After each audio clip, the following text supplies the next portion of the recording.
Welcome to this episode of For Traveling Teens. You'll meet Allie, who has a great story and an excellent amount of advice to share. Hello and welcome to For Traveling Teens. And I am here today with a new young person to the podcast. Hello, Allie. Hello. Hi. So, Allie, can you introduce yourself to our listeners? Yeah, so I'm Allie. I'm 13 and I'm from the United States of America. Awesome. So, Allie, why do you like to travel? I like to travel because it is really cool to experience different cultures and see new places. It's just really cool to see stuff that you just don't normally get to see when you're just sitting around at your house and just get to experience a lot of new exciting things. Yes, I too love experiencing new and exciting things. So, I'm totally with you on that. So, what is your favorite way to travel? I mean, do you primarily travel by car, by plane, by RV, by boat? And what's your favorite way? So, I most of the time just travel by plane. I don't really like the experience of getting where we have to go because most of the time it's like a long, tiring process because there's jet lag, long plane rides. Because I've gone on the longest plane ride was 15 hours twice from to Australia and also to India, and there are lots of long layovers. So basically, if I could just teleport there, I would, because sometimes you're just so excited to get there, you would rather just be there instead of just all the time it takes to get there. I can understand that completely. Do you enjoy flying even though it has the layovers and things, or is it not really something that you enjoy? Well, sometimes it's enjoyable. Most of the time, it just depends on the seat, who you're sitting next to. Because if you're going to be on a long plane flight for about 15 hours, then you're going to hope you don't sit next to a crying baby or something like that.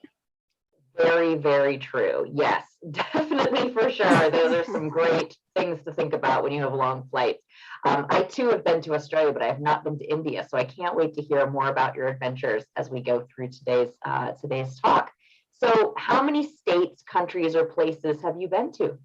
So I've been to 26 states, 12 countries, and I've gone to some of them more than once because I've gone to Mexico a couple of times, Florida, California, Utah. I've been to Utah, New York, Nevada, just basically all around. Awesome.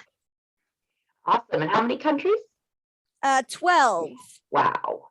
And you're only 13. That's amazing. Yep. Very cool. So, why do you think it's important for tweens and teens to travel away from their home area? I think it's important to travel because of the experience that you get, because if you're just sitting at home, you experience the same things, but you go out to the world, you can just be you can be more aware of different cultures, and you can better understand where people other people come from. And it's a very eye-opening experience because you get to see, oh wow, I live this way, but people in this country live a completely different way. Yeah, that is so true. Exactly. So, what is your biggest travel dream? Where do you most want to go in the whole world? Well, I've been to a lot of places, and my favorite place was honestly Italy. So I would just spend more time there and go back to Rome and just, you know, explore the Pantheon and all those other places some more because they're really, really cool. The fountains, the architecture is very, very interesting. Awesome. So, you loved going to Italy, you loved the architecture. Anything else about it you loved? Well, there was a lot of things that were accessible. So you could just go up and just from your apartment where you were staying, you could just go down to the street. There would be 10 different pizza places, cafes, all this place, definitely a lot of diversity. There was a sushi place, all of these different things. And it's definitely, if you're a big foodie, you would definitely want to go there. There's a lot of shops, and the weather there while I was there was very beautiful. and it's just a very nice place to be in. Awesome. Well, thank you. I can't wait to hear more about it. So, we're thinking about going on our trip. So, how much input do you have or like to have when your family plans a trip? Well, my family normally gives me a pretty good amount of input, definitely. So, like, for example, when my mother is booking a hotel, she will be like, hey, look at this one and this one. Which one do you think is better? And maybe I'll comment or something like that. So I definitely have like an input on like where we're staying sometimes. So my parents will be like, oh yeah, this is cool. Do you want to go here? And I'll be like, oh yeah, sure. And we definitely get to stay in a lot of very nice places while we travel. Nice, excellent. And do you only travel with your family or have you traveled with school before too? I've only traveled with my family, no really big school trips so far.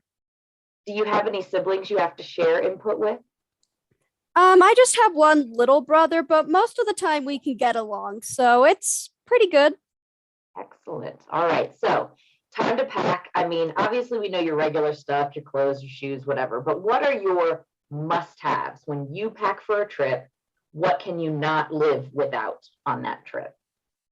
Well, most of the time I just pack my phone and some like headphones. So on the plane, what I do is I just already have like music and different videos or something. I already have them downloaded so that I could just rewatch them because you don't have any internet when you're like on a plane, but if you have them pre-recorded, you can actually like watch them or whatever show you want to watch. So that's always fun.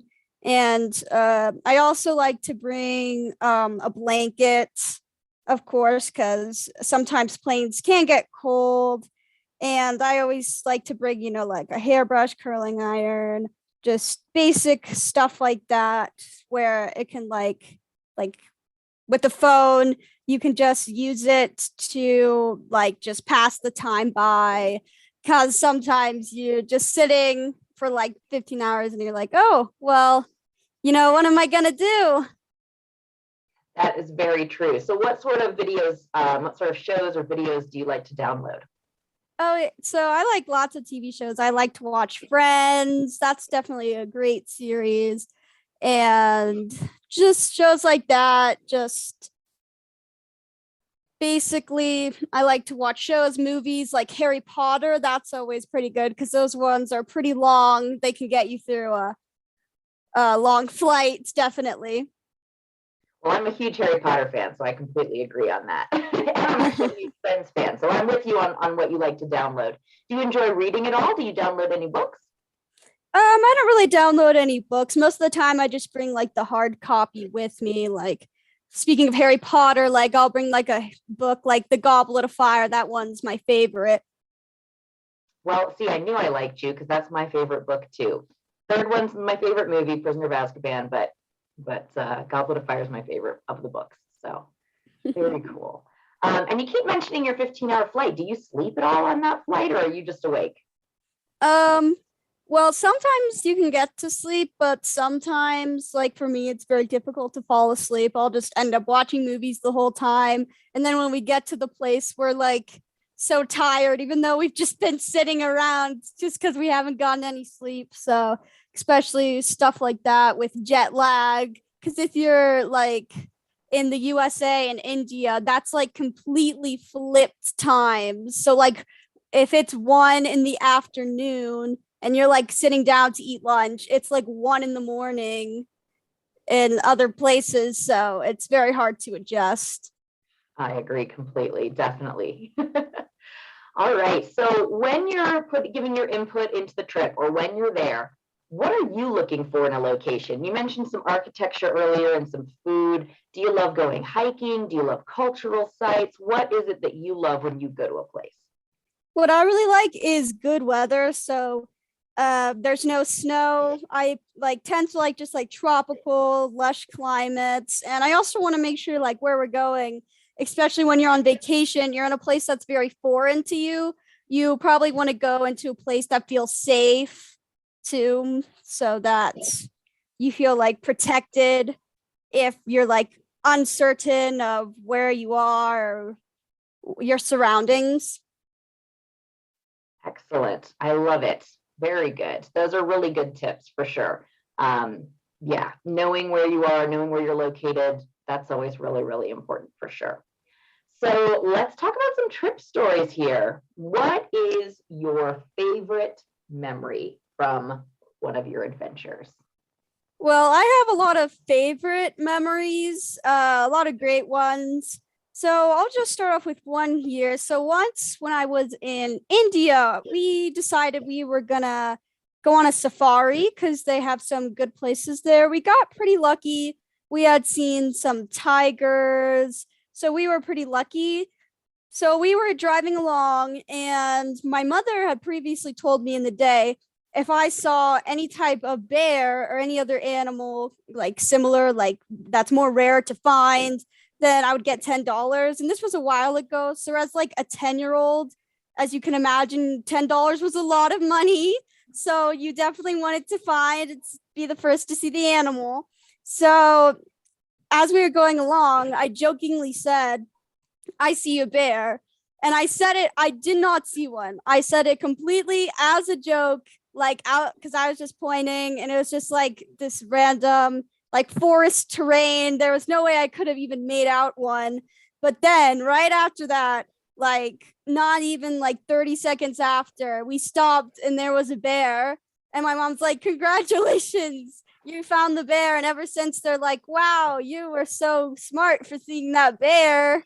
But I never really saw one. But as being a 10-year-old, I wasn't going to say anything because I really wanted those $10. So it was very lucky for sure. I love it. That is a great story. Oh my goodness. So, if you feel comfortable, what is your worst trip memory? Well, I've definitely had a lot of like maybe more questionable situations. I don't ever really see anything besides like long layovers, like a terrible situation. But I do have some other like funny-ish, kind of not so great stories. For example, we hired a driver also in India, and we were driving along and we were kind of in a rural terrain. So there was this one guy, and he was like herding a bunch of sheep across the road.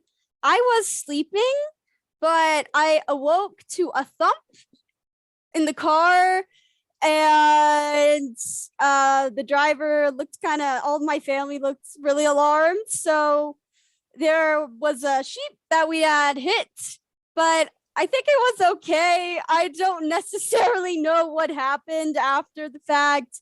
And hopefully it didn't get too badly hurt. And then another time was when these all have to do with like animals. So once we had just arrived in Rome, Italy, and we were just about to enter our hotel. But before he walked in, we noticed a very peculiar situation. There was a rat, not alive, right before we got like into our area on the street. So basically, the whole time we got there, we just kept on seeing it. We named it. It was very very special to us, I guess. But it was really sad because it definitely was not doing too well. But we got past it. It was okay. We made jokes out of it. We never really thought it was like too bad. But that's it. That sounds like something my husband and I would do. We would just try and make the best of it and be like, it is what it is. Yeah, the naming it, that's definitely something I would do for sure. Yeah. I love it. Do you have any other funny or interesting stories that maybe aren't your best or your worst, but you want to share? Definitely. So a lot of these stories are in India, but there was an elephant experience we had booked. So we had like a pretty long day, like 6 hours with some elephants. We got to ride on them. It was very nice because you could definitely tell it's very like natural and stuff like that. But we had scheduled like a thing where we bathed the elephants. So we had they had a big bucket of water and they would hose down the elephant and stuff like that. But what I was unaware of was that they actually let the elephant get some of the water in its trunk and it started spraying us. But, luckily I used Darwin's idea of survival of the fittest beforehand. So I put my little brother in front of me because, I just wasn't really feeling about getting soaked by the elephant. So, I came out of that situation pretty dry. I cannot speak for my brother on the other hand, but it was definitely an experience. I love that. So when we were in Bali, we booked an elephant mud bath experience as well. And one of the things is you go in the water with the elephant. And so first they have a shower for the elephant to get it wet. And first you feed them. So we walked up to them, gave them snacks and stuff, and they walk them over to the pond. And so you go into the pond and you wait for them. And they're like, now you need to put the mud on you. That's what the elephants do. It keeps the flies off and everything. So we're all putting the mud on ourselves and everything. And then the elephants come in, and the very first thing they do is use the bathroom. That you have spread mud and water all over yourself. That is also part of the elephant bathroom. Oh. Yeah. I don't particularly care. I mean, elephants eat vegetables and stuff. It doesn't bother me that much. It was pretty funny though, and everybody's face was like, "Oh my gosh, Yeah. what did we just do?" And then you go afterwards, and you do get wet as well with the elephants, and you scrub them all off and use brushes and stuff. It's really, really special time. You get to lean next to them and kind of just listen to them breathe and just look at their ears and their eyes and just everything about them. It's just so amazing. And then they take them back and you get to kind of help brush them off and shower them off and things like that in this giant elephant shower. It was really cool. But yeah, so I totally get going and being like, oh, this was an unexpected surprise. That you threw your poor brother in front of you though. That's hilarious. Yep. All right. Well, here's my next question for you. You mentioned earlier that if you're a foodie, you would like Italy. Are you an adventurous eater? And if so, what's the best or worst thing you've had or most unusual? Well, I do like to try new foods. I do draw a line at insects, however, because I just don't think the texture is all that satisfying. But I think the most diverse food I've probably tried might be some really spicy chicken in India. I ate the chicken thinking it would be a little spicy, but then again, you're in India, so you kind of have to expect that they're going to be a little more amplified. So it was definitely the spiciest chicken I've ever eaten, for sure.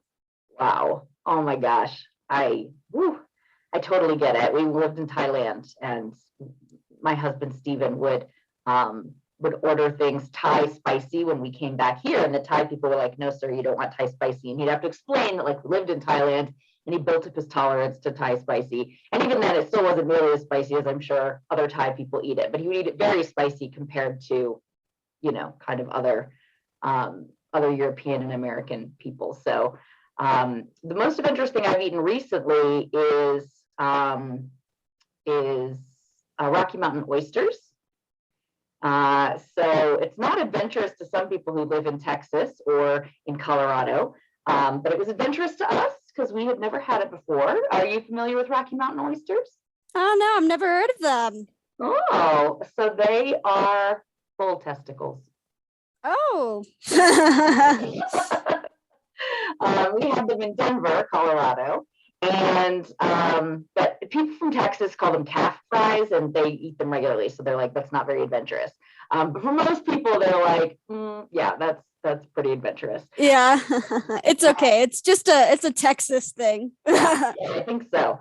But we will be going later this year back to France. And while we were in Paris for a weekend before, I didn't try escargot or frog legs or any of the things that typically French eat as a regular beautiful cuisine. So I am looking forward to being a little adventurous there and trying some other things when we head that way. So I am an adventurous eater. I'm up for trying just about anything. So so do you have any fear or anxiety about things when you're on your travels? Are you particularly anxious maybe about heights or not knowing where you're going or not speaking the language? And how do you deal with any of that? Well, if I'm ever unsure or, a little bit like confused in my surroundings, I Mhm. just kind of have to be like, okay, well, I'm in a foreign place, and most of the time it's a foreign language, so I don't speak the language. And you're just kind of walking around and you just got to deal with it. You just kind of got to suck it up because you planned all this stuff for the day. You're not going to let your money go to waste. And obviously, if it's unsafe, then you shouldn't do it. But if it's like you just can't find directions or something like that, you just kind of have to like try and communicate with any others. Sometimes it might be a little scary, but you just gotta like, I guess, suck it up. But yeah, because I definitely think that with like fear and all that kind of stuff, you definitely just kind of gotta face it head on and just kind of be like, okay, so I'm in this place and it's completely unfamiliar to me. But if I just keep on going, at the end of the day, I'll always come back to my nice hotel room and just get to relax and stuff like that. Awesome. I love that advice. Just talk to yourself, some good self talk, and push your way through. I like it. Sure, for sure. Have you had to use that strategy before somewhere? Well, sometimes, like, especially if it's like nights in another place, like in India, we were just kind of supposed to go to the street performing thing at night, but we were like around in a tuk tuk and we couldn't necessarily find our way around, even though we even had a person helping us. And even though we did, it's still scary because it's night. You got a whole totally complete like different place. You don't know, like, oh, is that tuk tuk gonna come back for me or something like that? So it's definitely just sometimes things may seem scary because they're just so unusual to how some people may view their regular life. Yeah, exactly. Yeah, it's very true. It can be very overwhelming, even in countries that do speak your own language. Being somewhere else and somewhere totally new, and particularly at nighttime, can be really overwhelming. And so then the light of day comes the next day, and you're like, oh, okay, it's cool here. It's cool. I love it. I love it. We arrived in Rwanda the very first time we went, and we got there at nighttime. And at nighttime, we were like, oh my gosh, everything's different and everything's crazy. And we loved it. I mean, we loved it, but we were like, oh my gosh, oh my gosh. And this was really this was Stephen and I's one of our first times really traveling as a married couple and really, kind of traveling without our families or with any other adults. We were the adults and we get there and we're like, oh my gosh, what did we do? The sun came up and it was beautiful and we loved every second of Rwanda after that, especially at nighttime. We saw some really great things and went some really great places. So I highly recommend it, but we definitely had those moments of like, oh my gosh, it's really, really different at nighttime than it is during the daytime. So it's great if you can get in at night because you can then go to sleep and get up and start and kind of deal with some of that jet lag. But it also kind of means like you might feel a little anxious, but just pushing through is always great. So excellent advice. Very good. So now that we're on to the advice portion, I would love to hear your thoughts on what is something that you want parents, teachers, other adults who are going to plan trips for teens and tweens. What do you want them to know when they're planning those trips? Well, I would say that sometimes it's just, you paid all this money for a plane ticket to go to another place and you really just want to get your money's worth. You want to go see everything. But sometimes it can be a little bit like just too much and overbearing to just see absolutely everything because some places are just so huge. You just kind of have to focus on the main things and then move on. Because definitely it's supposed to be like a vacation and it's relaxing. But at the same time, like we have limits. So sometimes it's best to not over plan. Yeah. So don't over plan. Leave space for downtime. Yes, definitely. Ah, Another thing is sometimes with the being unsure, moving back there a little bit, you definitely just have to rely on the kindness of strangers sometimes because it's kind of a universal thing. You're like, they can see you, you're like, like, where am I? Or something like that. But sometimes people always come around and they'll help you out. I agree, definitely. We've had some times and people have come and helped us for sure. So I think that's a really important thing to not be too afraid all the time, to not just reach out to someone, because usually someone will come along who is kind-hearted and who's not going to send you in the wrong direction or do something. They're going to help you and help you figure out where it is you're trying to go, because I think that most people are good at heart and want to help other people. So I think that's such great advice, definitely. And I love that you're like, don't overschedule. So Stephen and I learned a long time ago that we think there are kind of two different types of travel. I mean, obviously there's a ton of different types of travel, but there's vacation and then there's traveling.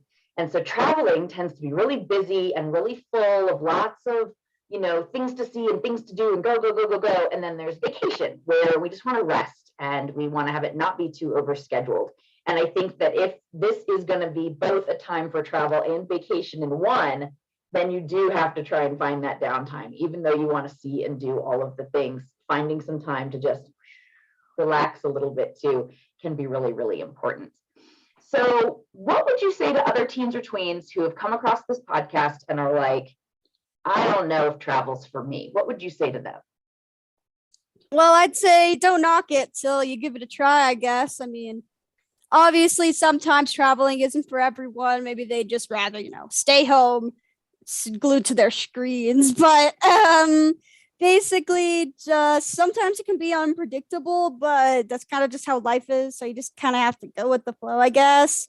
Just if something's thrown at you, then you can deal with it and then laugh about it later or something like that. Awesome. I love it. And that's a great place for us to end. So, Allie, thank you so much for taking the time to hang out with me. I am really glad that you were able to spend some time with us. Oh, yeah, it was super fun. Thanks. You're welcome. This has been an episode of For Traveling Teens, a podcast for teens and tweens who love travel, whether they're actively traveling or just dreaming. I'm Shae Pepper, the traveling teach.